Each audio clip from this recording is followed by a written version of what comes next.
ہماری باتوں کا صرف معاشرے پر ہی اثر نہیں ہوتا، ہم پر بھی اثر ہوتا ہے۔ آپ 2-4 دفعہ شام تک یہ جملہ بول کے دیکھیے گا کہ اللہ کا جو احسان مجھ پر ہے، جو انعام مجھ پر ہے، کم نہیں کسی پر ہوگا۔ یہ بھی اللہ نے دیا ہے، یہ بھی دیا ہے، یہ بھی دیا ہے۔ آپ بار بار اللہ کے انعامات کو شمار کریں، خود بولیں، آپ محسوس کریں گے آپ کے دل کو سکون حاصل ہونا شروع ہو گیا۔ انعامات رب کے گننے سے، اپنے مالک کے احسانات گننے سے، اس کا فضل شمار کرنے سے قلبی طور پر بندے کو اطمینان حاصل ہوتا ہے۔ اور آپ شکوہ شروع کر دیں، فلانی چیز بھی کوئی نہیں، بڑی محنت کی ہے، فلانا کام بھی نہیں ہوا، فلاں نے بھی بات نہیں سنی، فلاں بھی ایسے ہے، فلاں بھی ایسے۔ آپ سارا دن شکایتوں کی باتیں کریں، آپ کا دل بے چین رہنے لگے گا۔ جو آپ بولتے ہیں وہ آپ پر اثر کرتا ہے۔ اچھے جملے بولنے سے، خیر کا جملہ کہنے سے آپ کی طبیعت میں سکون آئے گا۔ آپ کبھی دیکھیے غور کر کے کہ ہم کبھی کسی کو کوئی لطیفہ سنانے لگتے ہیں، کوئی ایسی بات سنانے لگتے ہیں جس کا تعلق مزاح سے ہوتا ہے، تو وہ بات کرنے سے پہلے ہم خود ہنسنا شروع کر دیتے ہیں۔ کئی لوگوں سے بات نہیں ہو پاتی، وہ اتنا کھلکھلا کے ہنستے ہیں، تو اس کا مطلب ہے کہ وہ بات تو اس پر بھی اثر کر رہی ہے۔ وہ جو دوسروں کو یہ بات سنا کے خوش کرنا چاہتا ہے، اس بات نے تو اس پر بھی ہنسی طاری کر دی۔ پھر ہم اگر کوئی رونے والی بات کرنے لگتے ہیں، اپنا کوئی دکھ بیان کرنے لگتے ہیں،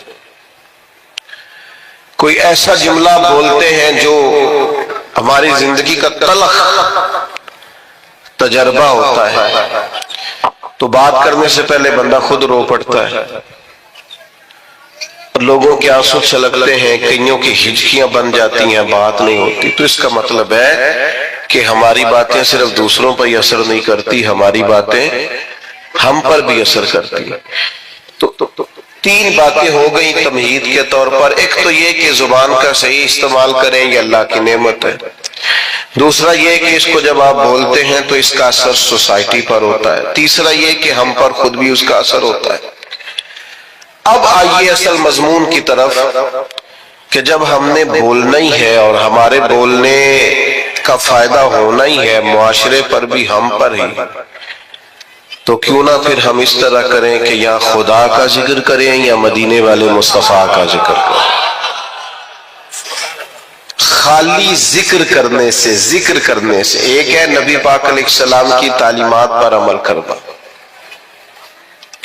آپ کی سنت اور شریعت پر عمل کرنا، آپ کے بتائے ہوئے دین پر چلنا، اور ایک ہے آپ کا صرف ذکر کرنا، حضور کے چہرہ نور کا ذکر کرنا، زلف عنبری کا ذکر کرنا، آپ کے اخلاق کا، آپ کے حلم کا، آپ کی بردباری کا، آپ کی خیر خواہی کا، آپ کے انداز تبلیغ کا۔